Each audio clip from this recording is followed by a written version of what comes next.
Good morning to all. तुमच्या सगळ्यांचं स्वागत आहे इतिहासाच्या ऑनलाईन लेक्चरमध्ये. मागील तासिकेला आपण अकबराची जी ताजपोशी आहे जी आहे, त्याची जी परिस्थिती आहे, कशा पद्धतीने अकबर जो आहे, हा खऱ्या अर्थाने तिथे त्याच्या राज्याभिषेकाच्या कालखंडापर्यंत आला, याची एक बृहत पार्श्वभूमी आपण बघितली. त्यामध्ये आपण कसं बघितलं, की पहिले शेरशाह नंतरचा सूर डायनॅस्टी कशा पद्धतीने तिथे काही 10-15 वर्ष राजकारभार करत राहिली आणि त्यानंतर आलेला हुमायूनचा झालेला प्रवेश जो आहे भारतातला, तो आपण बघितला. हुमायूनची परिस्थिती आपण त्या कालखंडातली बघितली आणि हुमायूनच्या मृत्यूनंतर जर आपण म्हणायला जाऊया, तर अकबराच्या कशा पद्धतीने राज्याभिषेक तिथे झाला आणि तो मुघलांचा पुढचा वारसा असणारा सम्राट झाला, सुलतान झाला, बादशाह झाला, हे आपण त्याची थोडक्यात पार्श्वभूमी जे मागील लेक्चरला बघितली. आता खऱ्या अर्थाने आजच्या लेक्चरला आपल्याला एका अशा व्यक्तिमत्त्वाची माहिती घ्यायची आहे किंवा त्याविषयी आपल्याला चर्चा, संवाद करायचा आहे, की ज्याने खऱ्या अर्थाने भारतीय इतिहासामध्ये स्वतःचा ठप्पा जो आहे, तो खूप मोठ्या प्रमाणात मांडलेला आहे. म्हणजे असं मध्ययुगीन कालखंडातलं असं एक कालखंड नाही आहे, की ज्यामध्ये आपण म्हणूया, की अकबराची जी प्रतिमा जी आहे किंवा त्याने जे निर्माण केलं होतं साम्राज्य, त्याचे छाप जी आहे ती तुम्हाला दिसणार नाही.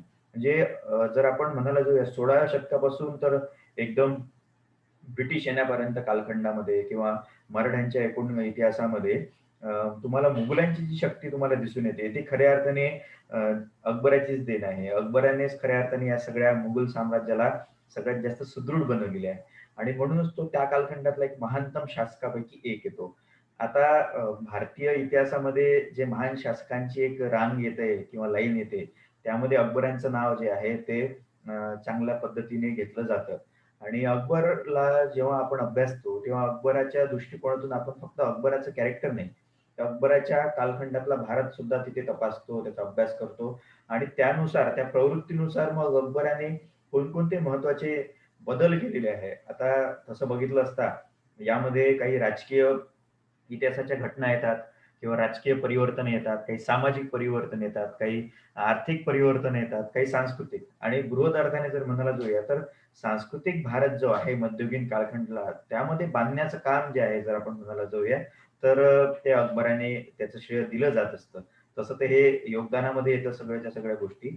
मग इथे अकबराला बघत असताना आपल्याला अकबरासोबत त्या कालखंडाच्या दृष्टिकोनातून अभ्यास सुद्धा करावा लागतो. आणि म्हणूनच त्या कालखंडाचा अभ्यास जेव्हा आपण करतो, तेव्हा खऱ्या अर्थाने आपल्याला अकबराचं महत्त्व जे आहे, ते कळून येतं.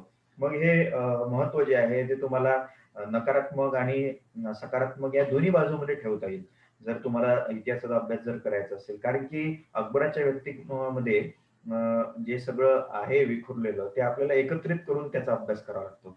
आणि म्हणूनच जेव्हा इतिहासकार मध्ययुगीन भारतीय इतिहास लिहितात किंवा बेसिकली मुघल कालखंड लिहितात आणि ब्रिटिश कालखंड सुद्धा लिहितात, तेव्हा त्यांच्या प्रत्येक लेखणीमध्ये जो एकूण शेवटचा पॉइंट राहतो किंवा एकूण जे सेंटर राहतं, ते अकबराने निर्माण केलेल्या मुघल घराण्याच्या आजूबाजूला फिरत राहतो. तर त्यामुळे तुम्हाला एक लक्षात येईल, की अकबराचं योगदान खूप जबरदस्त पद्धतीने येतं येतं आणि म्हणूनच अकबरचा अभ्यास करणे म्हणजे त्या कालखंडाचा अभ्यास करणे आणि त्या कालखंडातल्या भारताचा अभ्यास करणे आपल्यासाठी आहे. आणि याच दृष्टिकोनातून आपल्याला अकबर बघावं लागणार. तर इथे मागील लेक्चरमध्ये मी तुम्हाला अकबराच्या संदर्भातली एक महत्त्वाची घडामोड जी आहे ती सांगितली. आता खऱ्या अर्थाने आजच्या लेक्चरला आपण अकबराच्या संदर्भामध्ये पुढच्या काही घडामोडी ज्या आहेत त्या शिकूया. तर अकबर हा खऱ्या अर्थाने अशा परिस्थितीमध्ये जन्माला आला, की ज्या परिस्थितीमध्ये त्याचे वडील जे आहे हुमायूँ यांना तत्कालीन कालखंडामध्ये बिकानेर या राज्यातून पळून जावं लागलं होतं.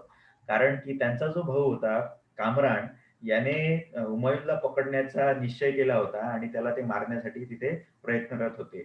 अ, हे का बरं झालं? कारण की 1940 सालच्या युद्धामध्ये त्याचा संपूर्ण हुमायूनचा पराभव शेरशाहने केला आणि त्याला पळून जावं लागत होतं. तर अशा सगळ्या परिस्थितीमध्ये अ, अमरकोटचा विरसाल राजा जो आहे सिंध प्रांतातला, त्याच्या घरी 15 ऑक्टोबर 1542 साली जे आहे अकबराचा जन्म झालेला आहे. तर हा जन्म जर म्हणायला जाऊया, तर याविषयी मी याआधी सुद्धा बोललो, की एका भारतीय पृष्ठभूमीवर झालेला एका पहिल्या मुघल वारसाचा तो जन्म आहे. मुघलांच्या कालखंडामध्ये जितके काही बाबर आणि हुमायूँ हे त्याचे आधी सम्राट होऊन गेले, ते खऱ्या अर्थाने मध्य एशिया जन्माचे होते आणि सगळ्यात पहिल्यांदा मुघल राजपुत्र जो होता तो भारतीयाच्या दृष्टिकोनातून जन्माला आला सिंध प्रांतात आणि तो एका हिंदू राजाच्या घराण्यात तिथे जन्माला आलेला दिसून येतो. म्हणजे त्यांच्या आश्रयार्थ ते होते तेव्हा हुमायून आणि अशा प्रसंगी त्याच्या जन्माच्या प्रसंगी मुळात त्याच्या वडिलांना त्याला सोडून बाहेर इकडे-तिकडे भटकावं लागलं बिकानेर अवस्थेत. कारण की ती एकूण परिस्थिती जी आहे हुमायूनची फार विचित्र पद्धतीने होती. तर अशा अवस्थेत त्याला तिथून सोडून जावं लागलं आणि खऱ्या अर्थाने जर आपण बघायला जाऊया, तर कुठे सोडून जावं लागलं, तर तब्बल भारत सोडून त्याला जावं लागला. इराणमध्ये त्याला आश्रय घ्यावा लागला.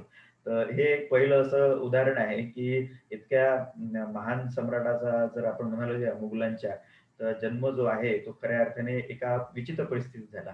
लहानपणीपासूनच अकबराचं संपूर्ण जे आयुष्य जे आहे, ते खऱ्या अर्थाने फार अडचणीचं होतं. फार त्याच्यामध्ये वेगवेगळे क्लॅशेस आले, परिस्थिती निर्माण झाल्या, की ज्याला तोंड देत जे आहे अकबर मोठा झालेला दिसून येतो. अकबराच्या दृष्टिकोनातून नेहमी अकबर एक स्वतःला तिथे एक प्रतिमा स्थापन करताना दिसून येतो. अकबराने स्वतःला बुलंद तकदीर बादशाह असं म्हणून घेतलेलं आहे. आता बुलंद तकदीर याचा अर्थ काय? तर ज्याचं नशीब खूप चांगलं आहे, बुलंद आहे, असा तो आहे. तर हे खऱ्या अर्थाने त्याच्या आयुष्यासाठी चपकल बसणारं वाक्य आहे. तो बुलंद तकदीरवाला बादशाहच होता. कारण की नशिबाने बरेचदा त्याला खूप वेळा साथ दिलेली आहे. तर ही सगळी जी प्रक्रिया जी आहे, ती त्याच्या जन्मापासूनच सुरू होते. त्याचे वडील त्याच्यासोबत नसतात. तर इथे खऱ्या अर्थाने कामरानचं संभाव्य आक्रमण आल्या कारणाने हुमायूनला इराणमध्ये जावं लागतं, आश्रय घ्यावा लागतो इराणच्या शहाकडे आणि त्याचा जो मुलगा जो आहे, त्याला खऱ्या अर्थाने त्याचा भाव जो आहे कामरान, तो तिथे अटकेत घेतो किंवा त्याला तिथे काबीज करतो त्याच्या पूर्ण फॅमिलीला. पण कामरान जो आहे तो त्याचा काका जो आहे रिलेशननुसार, तर अकबराच्या दृष्टिकोनातून म्हणायला जाऊया, तो एक मुघल राजपुत्र होता आणि म्हणून कामरान जो आहे तो त्याच्या आपल्या पुतण्यासोबत अतिशय चांगल्या पद्धतीने वागला. जरी हुमायूनसोबत त्याचे क्लॅशेस जरी असले, तरी अकबराच्या संदर्भामध्ये कामरानने एक चांगली भूमिका अशी घेतली, की तो एक मुघल राजपुत्र आहे, स्वतःचा पुतण्या आहे. त्यामुळे त्याचं लालन-पोषण जे आहे अकबराचं, ते त्याने खऱ्या अर्थाने चांगल्या पद्धतीने केलं. आता हे करत असताना त्यांनी हा दुजाभाव ठेवला नाही, की हा आपल्या शत्रूचा आहे, आपला भाऊ जो शत्रू झालेला होता त्या कालखंडामध्ये, त्याचा तो मुलगा आहे. त्याने हे काही लक्षात न ठेवता त्याचं भरण-पोषण जे आहे ते चांगल्या पद्धतीने केलं. त्या वेलचाल राजाकडून त्याने तो अडॉप्ट करून घेतला, पुन्हा स्वतःकडे घेतलं आणि त्याचं भरण-पोषण करायला सुरुवात त्याने केली. कालांतराने 2 वर्षांनी त्याने त्याच्यासोबत जरा एक अन्यायी भूमिका केली, अत्याचार केला. ते आपल्याला बघायचं आहे आता, की जेव्हा 1543 मध्ये इराणच्या शहाच्या मदतीने हुमायूँ जो आहे, याने कंदाहार जिंकून घेतलं होतं आणि कंदाहार जिंकल्यानंतर त्याचं लक्ष जे आहे ते काबूल होतं आणि काबूल ही खऱ्या अर्थाने जर बघायला जाऊया, तर कामरानची महत्त्वाची राजधानी होती. काबूल, कंदाहार आणि लाहोर हे 3 असे स्टेट होते, ज्यावर कामरान जो होता काबीज होता. तर कंदाहार जिंकल्यानंतर पुढचा जो एकूण महत्त्वाचा गड जो होता हुमायूँसाठी, तो होता कामरानच्या काबूल एरियामधला. तर त्याच्यासाठी हे महत्वाचं का बरं होतं? कारण की कामरानकडे अकबर होता आणि अकबर हा त्याचा मुलगा असल्या कारणाने आणि त्यातल्या त्यात तो शत्रू पक्षाच्या भावाकडे असल्या कारणाने त्याला ते जिंकणे फार आवश्यक होतं. तर अशा पद्धतीने काबूलवर त्याने आक्रमण केलं. आता या आक्रमण करत असताना जेव्हा फार चढाईची एकदम भूमिका निर्माण झाली होती आणि दोन्ही बाजूने युद्धज्वर खूप मोठ्या प्रमाणात त्या ठिकाणी चालू होता. तेव्हा कामरानने काय केलं? तर कामरानने फार मोठ्या प्रमाणात दुष्कृत्य केलं असं, की जिथे तोफांच्या मारा सगळ्यात जास्त होतोय, म्हणजे जेव्हा हुमायूँने तोफांना आदेश दिला त्याच्या किल्ल्यावर आक्रमण करण्यासाठी काबूलच्या त्या महत्त्वाच्या राजप्रसादावर, जिथे कामरान राहत होता. तर ह्या तोफांचे गोळे जिथे पडायचे सगळ्यात जास्त ज्या एरियामध्ये पडायचे, त्या एरियामध्ये कामरानने अकबराला त्या एका स्टेजवर ठेवून दिलं, की जिथे अ, सगळ्यात जास्त गोळे पडतील. तर एक लक्षात घ्या, तुम्ही एक इमॅजिन करा, की एक मुलगा अशा छोट्याशा चबुतरावर बसलेला आहे किंवा त्याला बांधून ठेवलेला आहे आणि त्याच्या आजूबाजूला तोफांचे गोळे पडत आहेत. तर ही भूमिका तुम्ही युद्धामध्ये बघत असता. तर जसं मी म्हटलं, की त्याचं बुलंद तकदीर होतं, नशीब खूप चांगलं होतं. तर इतक्या संपूर्ण युद्ध प्रसंगामध्ये कामरानने त्याला सेंटरमध्ये ठेवलं जरी असलं त्या तोफांच्या, तर अकबराला एक कोणत्याही प्रमाणात खरंच सुद्धा आली नाही. म्हणजे त्याच्या दृष्टिकोनातून तेव्हा जेव्हा त्याला तिथे ठेवण्यात आलं, त्या संपूर्ण काही दिवसांमध्ये किंवा त्या तासामध्ये त्याच्याजवळ कोणताही तोफगोळा जो आहे तो पडला नाही. म्हणजे जिथे खात्री होती की पडणारच, तिथे तो पडला नाही आणि अकबर जो आहे तो तिथे जिवंत राहिला. तर नशिबाने खूप चांगली त्याला साथ दिलेली तुम्हाला दिसून येते. तर युद्ध थांबलं आणि युद्ध थांबल्यानंतर मग खऱ्या अर्थाने त्याच्यामध्ये हुमायूँचा जरी पराभव झाला, तरी अकबर जो आहे तो त्याच्याकडे वापस आला, परत आला. तर अशा पद्धतीने त्याच्या काकांनी जे त्याच्या संदर्भामध्ये केलं होतं, ते एक वाईट होतं. पण तरी सुद्धा बुलंद तकदीर बादशाह जो आहे तो वाचला नशिबाने त्याच्या. आता खऱ्या अर्थाने मग कामराजच्या जप्तीमधून अकबर जो आहे त्याच्या वडिलांकडे परत आला.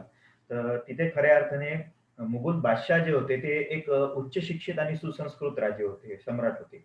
आणि याच प्रक्रियेतून अकबराचं सुद्धा शिक्षण जे आहे ते खऱ्या अर्थाने सुरू झालं. तर वयाच्या 3ऱ्या वर्षापासून अकबराचं हे शिक्षण जे आहे ते सुरू करण्यात आलं. त्याला उच्च शिक्षित असे गुरु लाभले. त्यामध्ये मुनीम खान होते, बैरम खान होता, सगळेच जण त्यामध्ये होते. तर या संपूर्ण राजपुत्रासाठी एक उच्च अशी पिढीजात असा गुरुजन वर्ग त्याला देण्यात आला. पण अकबर जो आहे तो खऱ्या अर्थाने यामध्ये एक नकारात्मक भूमिकेमध्ये जातो. अकबरासाठी इतके चांगले शिक्षक असताना सुद्धा अकबराने कधीही शिक्षणामध्ये रस घेतला नाही. अकबर हा सातत्याने खेलकूदमध्ये होता, मनोरंजनाच्या संपूर्ण आढावेड्यामध्ये तो होता. त्याला शिकार करायला आवडायचं फार. त्याला घोड्यावर स्वार होणे आवडायचं. त्याला क्रीडा ज्या आहेत, प्रशुद्ध क्रीडा ज्या आहेत त्या आवडायच्या आणि मनोरंजनाच्या इतर साधनांमध्ये तो व्यस्त राहायचा. तो लहानपणी या सगळ्या याच्यामध्ये इतका व्यस्त होता, की शेवटपर्यंत त्याचं एज्युकेशन घेण्याचं वय जे आहे ते निघून गेलं आणि त्याने कधीही जर म्हणायला जाऊया, तर शिक्षण घेतलं नाही. तर याचा एकूणच परिणाम असा झाला, की अकबर हा कायमस्वरूपी निरक्षर राहिला. जर एक म्हणायला जाऊया आधुनिक संशोधनानुसार, तर एका पत्रावर फक्त त्याची सिग्नेचर आहे, बाकी काहीच नाही. तर आपण असं म्हणू शकतो, की त्याला फक्त स्वतःचं नाव लिहिता यायचं, बाकी कोणतंही अक्षर त्याला वाचता यायचं नाही. तर अशा पद्धतीने फक्त नाव आपलं लिहिण्यापुरतं शिकलेला अकबर जो आहे, तो इतका प्रचंड मोठा सम्राट झाला. पण हे इमॅजिन करणं फार कठीण राहतं, की इतका मोठा सम्राट, महान सम्राट जो इतका हुशार समजला गेला, तो अशिक्षित होता या प्रक्रियेमध्ये आणि या अशिक्षित राजाने इतकं मोठं साम्राज्य निर्माण केलेलं होतं. तर हे जरा आश्चर्यकारकच आहे. तर पुन्हा एकदा नशीब ज्याला आपण म्हणूया तेच खऱ्या अर्थाने त्याच्या संदर्भामध्ये येतं. तर अशा पद्धतीने अकबराचं लहानपण जे आहे ते गेलेलं तुम्हाला दिसून येतं, की ज्यामध्ये तो बाकी युद्ध क्रीडामध्ये खूप जास्त व्यस्त राहिला. त्याचा इंटरेस्ट याच्यातच होता सगळ्यात जास्त. काही मुलं आपण बघतो ना, की जे खेळामध्ये खूप जास्त हे राहतात, इंटरेस्ट राहतात. शिक्षणामध्ये त्यांना काही रस नसतो. तर तशा पद्धतीने अकबर होता. तर याचा परिणाम काय झाला, की तो जीवनभर अशिक्षित राहिलेला आहे. पण त्याच्यामुळे त्याचं काही अडलेलं नाही. तर हे आपल्याला पुढे बघायचं आहे. तर यानंतर खऱ्या अर्थाने अकबर जो आहे तो वाढला. आता जेव्हा 1555 मध्ये दीनपणा या आपल्या स्वतःच्या भव्य राजवाड्यामध्ये हुमायूँ जेव्हा राहत होता त्या कालखंडामध्ये, त्या कालखंडामध्ये स्वतःच्या लायब्ररीच्या त्या इमारतीवरून पडून, पाय घसरून हुमायूँचा मृत्यू झाला. जेव्हा ही घटना घडली, तेव्हा अकबर जो आहे, तो पंजाबमधील गुरुदासपूर जवळ कलनौर स्थान आहे, अजूनही आहे. तिथे खऱ्या अर्थाने सिकंदर सूर जो आहे, त्याच्यासोबत युद्ध करत होता. आणि जेव्हा अकबराला कळालं, की त्याच्या वडिलांचा मृत्यू झालेला आहे, तेव्हा त्या परिस्थिती गंभीर होती. गंभीर का बरं होती? कारण की हुमायूँने अर्थात मुघलांनी दिल्ली जरी जिंकली असली, तरी त्या क्षेत्राच्या अवती-भोवती म्हणजे संपूर्ण उत्तर भारतामध्ये सगळ्यात जास्त प्राबल्य जर कोणाचं होतं, तर ते अफगाणांचं होतं. अफगाण लोकं जे आहे, हुमायूँच्या येण्यामुळे आणि त्याने जे सिकंदर सूरसोबत जे युद्ध केलं आणि त्याच्यामध्ये तो जिंकला, दिल्लीची गादी जी आहे पुन्हा मिळवली. त्यामुळे थोड्याशा पस्त हालतमध्ये होते, म्हणजे पराभवाच्या छायेत ते होते. पण तरीसुद्धा अफगाणांमध्ये जो गुण होता, की ते स्वतंत्रप्रिय होते आणि एखादं सरदाराचं नेतृत्व जर त्यांच्या पुढे आलं, तर ते त्यांच्या पुढे एकदम सगळेच्या सगळे गोळा व्हायचे. अर्थात काय तर शत्रूशी त्या संदर्भामध्ये संघर्ष करण्यासाठी तयार राहायचे. तर या भूमिकेतून अफगाण जे आहे, तर हुमायूँच्या कालखंडामध्ये कुठे-कुठे होते याचा थोडासा आढावा तुम्हाला मी देतो. बंगाल जे आहे ते एका महत्त्वाच्या अफगाण सरदाराकडे होतं. दुसरं जर आपण म्हणायला जाऊया, जो अ, शेरशहाचा मोठा मुलगा होता, शाह किंवा अदली ज्याला आपण म्हणूया, तो स्वतः बिहार ते जौनपूर उत्तर प्रदेशच्या प्रांतापर्यंत स्वतःचं स्वतंत्र अबाधित राखून होता. म्हणजे त्याचा प्रभाव तिथपर्यंत चालायचा.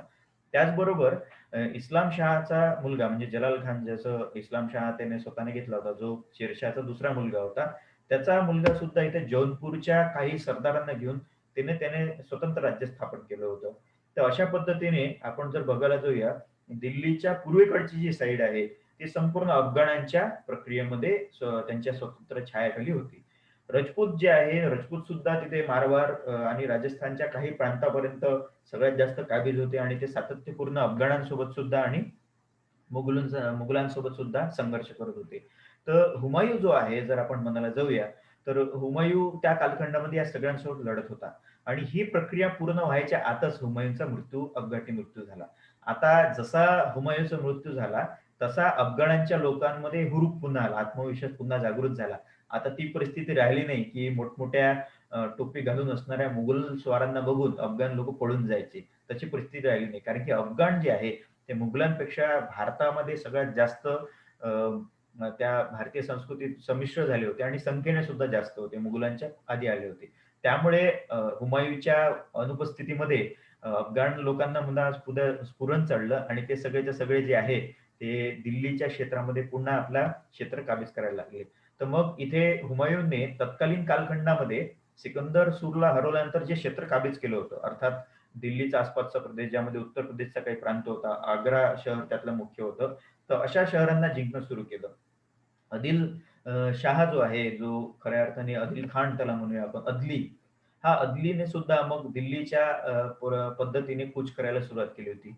अदलीच्या सगळ्यात महत्त्वाच्या दृष्टिकोनातून जर बघायला जाऊया, तर त्याचा जो सेनापती हेमू होता, तो खऱ्या अर्थाने मुघलांना भारताच्या बाहेर काढण्यासाठी तिथे समोर त्या परिदृश्यावर येतो. तर त्याविषयी आपल्याला नंतर बोलायचं आहे. पण एकूण परिस्थिती बघा, की कशा पद्धतीने राजपूत आणि अफगाण जे आहे, ते मुघलांच्या शत्रुत्वामध्ये येतात आणि अशा परिस्थितीमध्ये ही संपूर्ण परिस्थिती पलटण्याच्या आधीच हुमायूँचा अपघाती मृत्यू झाला.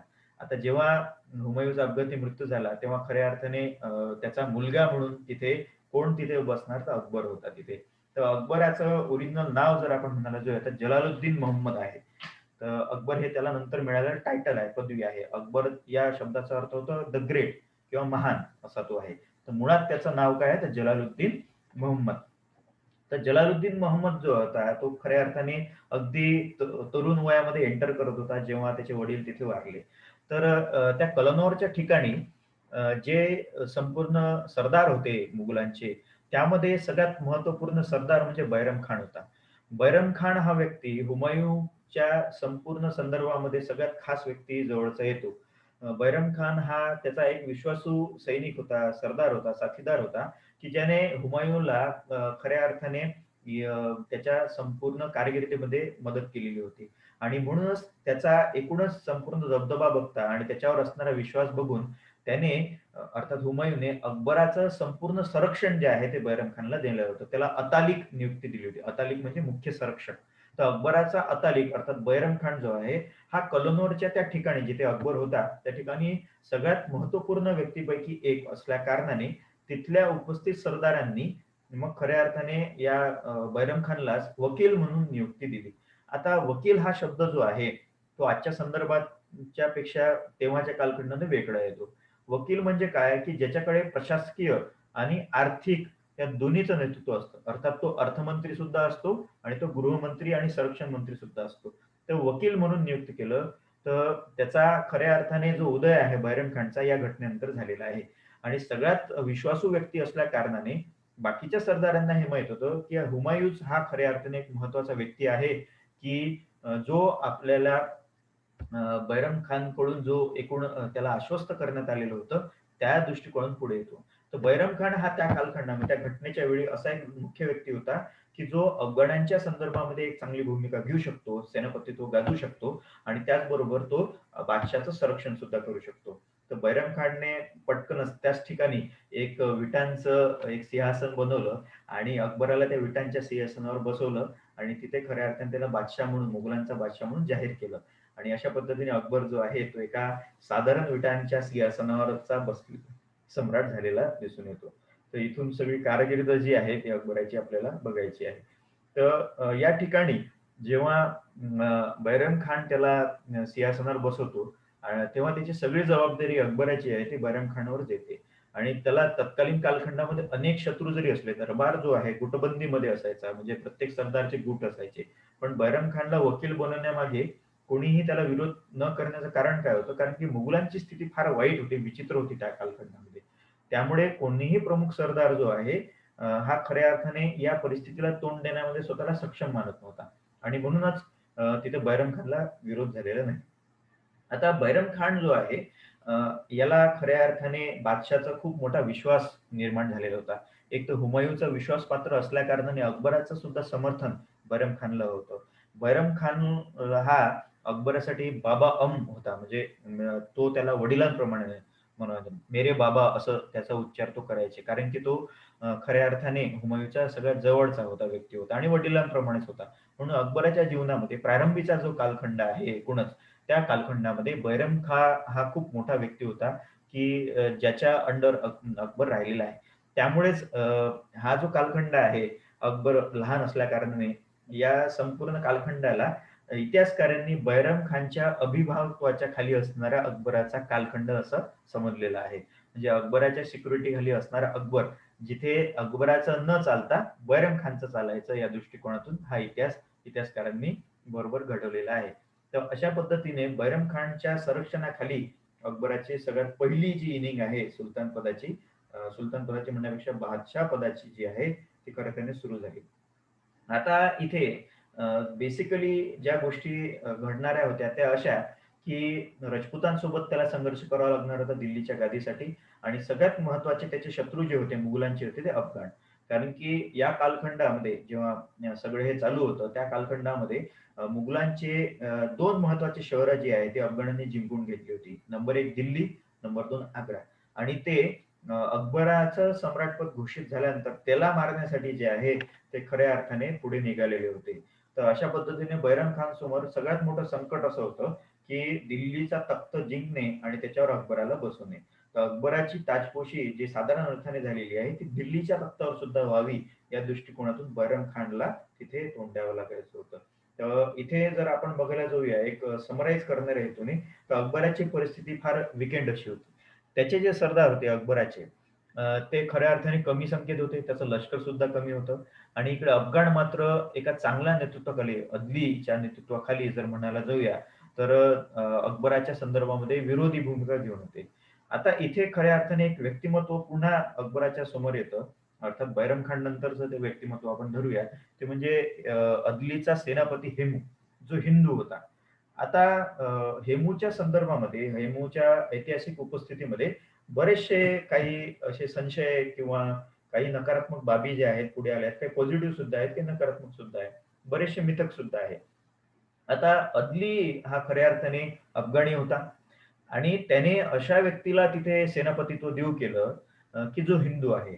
तर मोस्टली जर आपण बघायला जाऊया अफगाणी जो सुलतान असायचा किंवा सरदार असायचा, तो आपला विश्वासू सेनापती म्हणून त्याच्याच धर्माचा व्यक्तीला तिथे नियुक्त करायचा जो पराक्रमी आहे. तर अशा परिस्थितीमध्ये हेमूची सेनापती पदासाठी झालेली नियुक्ती त्या कालखंडामध्ये थोडीशी आश्चर्यजनकच मानली गेली.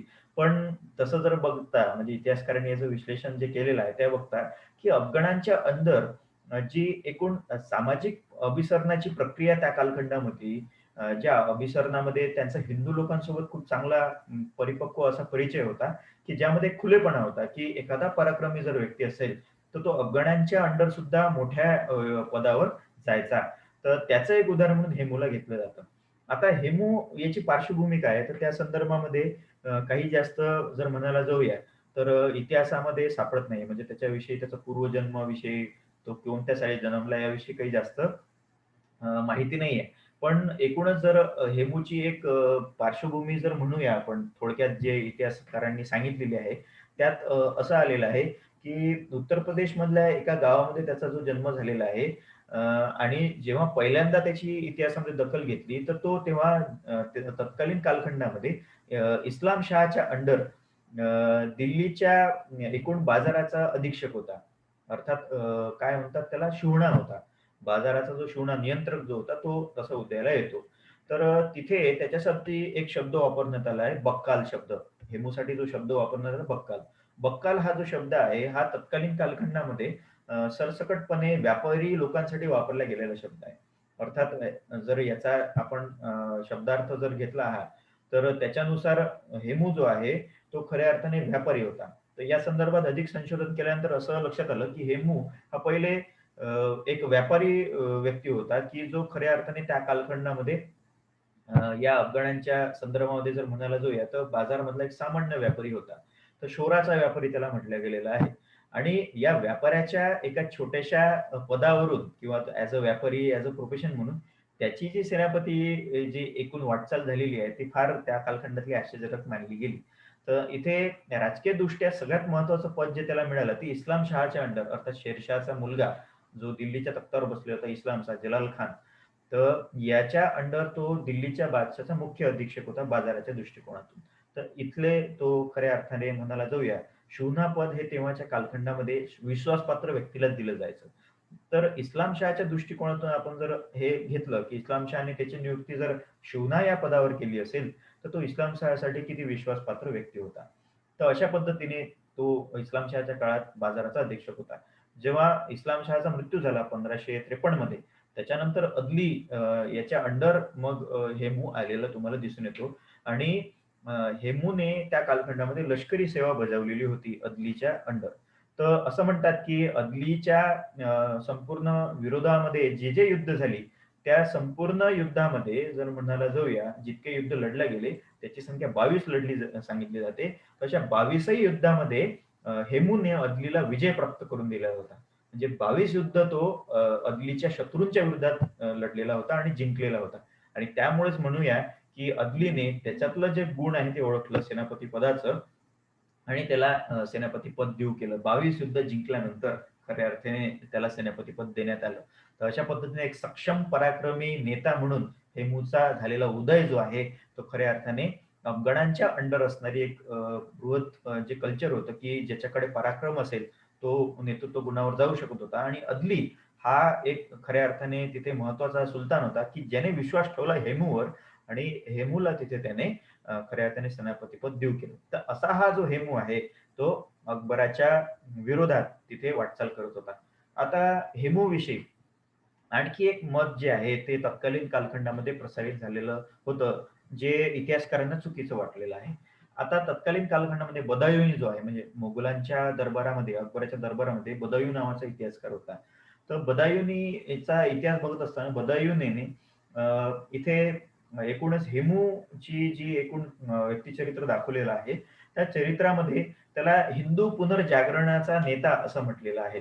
आता हेच मग बऱ्याचशा कालखंडामध्ये काही साहित्यामध्ये आलेलं आहे, की हेमूला बरेचदा इतिहासाने किंवा काही लोकांनी हिंदू पुनर्जागरणाचा नेता म्हटलेला. आता हिंदू पुनर्जागरण म्हणजे काय?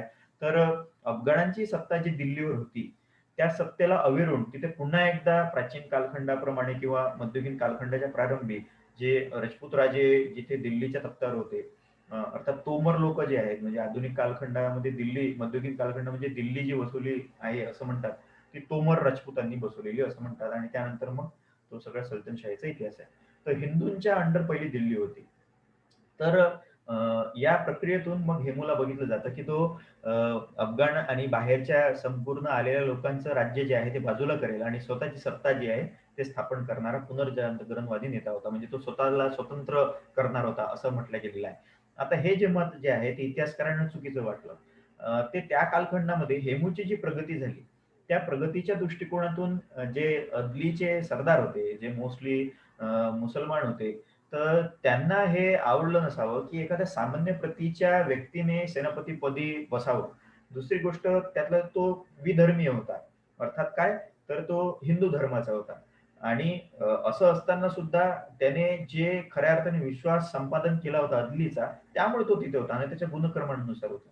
पण हे एक भूमिका तुम्हाला लक्षात घ्यावी लागेल, की त्या कालखंडामध्ये बरेचसे अफगाण सरदार जे आहेत, ज्यांना हेमूच्या अंडर काम करावं लागत असेल, त्यांना ते मत्सराची भावना निर्माण होत असावी. त्या दृष्टिकोनातून हे एक मत पुढे आलं असावं. दुसरी गोष्ट जी इतिहासकारांनी खऱ्या अर्थाने या थेअरीला का बरं नाकारलं, की तो हिंदू पुनर्जागरणवादी होता, की त्याच्या संदर्भामध्ये आणखी एक गोष्ट अशी होती, की त्याने स्वतःला विक्रमादित्य उपाधी घेऊन घेतली होती, की आता विक्रमादित्य ही तेव्हाच्या कालखंडामध्ये सामान्य उपाधी होती, की जो पराक्रम गाजवायचा तो स्वतःला विक्रमादित्य म्हणायचा. त्यामुळे हेमूने जेव्हा विक्रमादित्य घेतलं आणि विक्रमादित्य हे पहिले कुणाचं नाव होतं, सगळ्यात महत्त्वाचा जो हिंदू राजा जो आहे तो गुप्तांचा, म्हणजे चंद्रगुप्त दुसरा. म्हणजे चंद्रगुप्त मौर्यापेक्षा वेगळा बरं का. तर चंद्रगुप्त दुसरा जो विक्रमादित्य म्हणतो आपण त्याला, चंद्रगुप्त विक्रमादित्य जो गुप्त घराण्याचा राजा होता. तर त्याची जी उपाधी होती विक्रमादित्य, ती हेमूने घेतली म्हणून तो हिंदू पुनर्जागरणवादी व्यक्ती होता, असं म्हटलं गेलेलं आहे. पण इतिहासकारांनी हे नाकारलं का बरं? कारण की ऍक्च्युअल परिस्थिती त्यांनी बघितली. आता हेमू जो आहे तो कोणत्या लोकांचं सेनापतित्व करत होता? तर सगळ्यात पहिले अफगाणांचं, अर्थात अदलीचं. अदलीचा तो सेनापती होता आणि त्याच्या अंडर जे 50,000ची सैन्य संख्या होती आणि 1,000 हत्ती दळ होतं आणि काही तोफ दळ होतं. असं मिळून जर म्हणायला जाऊया तर 55,000-60,000चं सैन्य होतं. आणि त्या 55 ते 60,000च्या सैन्यापर्यंत जर 50ही जरी आपण पकडले, तर 50,000च्या सैन्य संख्या जी होती, ती सगळ्यात जास्त जर म्हणायला जाऊया, तर त्यामध्ये इस्लामी सैनिक ते होते, म्हणजे मुसलमान सैनिक ते होते, अफगाणी सैनिक ते होते. त्यामध्ये हिंदू सैनिक जे होते ते नाहीच्या बरोबर होते.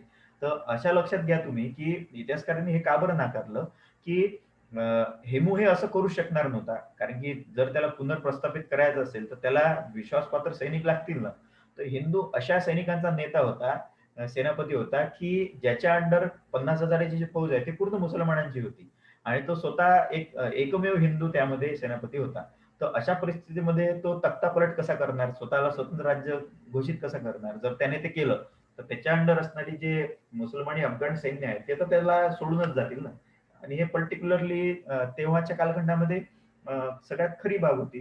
त्यामुळे आदिल खानचा तो एकूण सेनापती असताना हे एकूण साहस तो करणारच नव्हता, जर त्याला स्वतंत्र स्वतःला तिथे ठेवायचं होतं. तर ही भूमिका इतिहासकारांनी फार चांगल्या पद्धतीने मांडली, की त्याच्या अंडर असणारे जे सैनिक आहे ते मुसलमानी आहे आणि तो स्वतः इथे जर म्हणायला जाऊया, तर स्वतःला हिंदू म्हणून पुनर्जागरणवादीचा असा काही तो स्वतःला घोषित करत नव्हता. तर उलट तो सेवकच तिथे सगळ्यात जास्त होता. अशा पद्धतीने हे जे मिथक आहे, की हिंदू पुनर्जागरणवादीचं, ते इतिहासकारांनी नाकारलेलं आहे. अशा पद्धतीने एका मोठ्या सैन्यसंख्येचा तो सेनापती होता, की जो अकबराला आपल्या शहासाठी, आदिल खानासाठी पराभूत करण्यासाठी निघालेला होता. तर असं हे एक हेमूचं जे आहे कॅरेक्टर आहे.